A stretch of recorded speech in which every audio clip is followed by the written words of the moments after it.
June মাস নাগাদ আমাদের ভোলানন্দপল্লী এরিয়াতে দুজন রাজমিস্ত্রি, তাদের বাড়ি আসাম করিমগঞ্জে, তারা এখানে থেকে কাজ করতো। তো একদিন সকালবেলা বাড়ির মালিক ওদের নক করে গিয়ে দেখে যে একজন মিস্ত্রি নেই এবং আরেকজনের গলা কাটা অবস্থায় ঘরের রুমে রক্তাক্ত অবস্থায় পড়ে রয়েছে। এবং এই ব্যাপারে আমাদের থানাতে একটি মার্ডার কেস লিপিবদ্ধ হয় এবং ইনভেস্টিগেশনে দেখা যায় যে ওয়ার্কার ছিল, তার নাম হুসেন আহমেদ, সেই মেন যে মিস্ত্রি ছিল রিজাউল হোসেন লস্কর, তাকে মার্ডার করে পালিয়ে গিয়েছিল।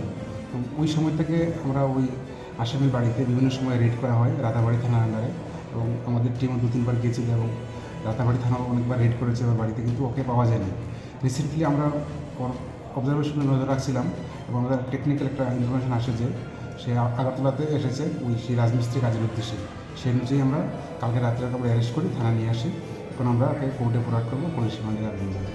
তাহলে আসামির নামটা কি? সের নাম হুসেন আহমেদ, বয়স 25, বাবার নাম আসকার আলী, আসামের রাতাবাড়ি এলাকায় বাড়ি। আর যাকে মারা হয়েছে তার নামটা? নাম রেজাউল হোসেন লস্কর, তার বাড়ি করিমগঞ্জের সোনাই এলাকায়।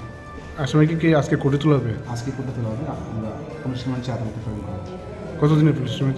5 দিনে পুলিশ রিমান্ড চালাবে।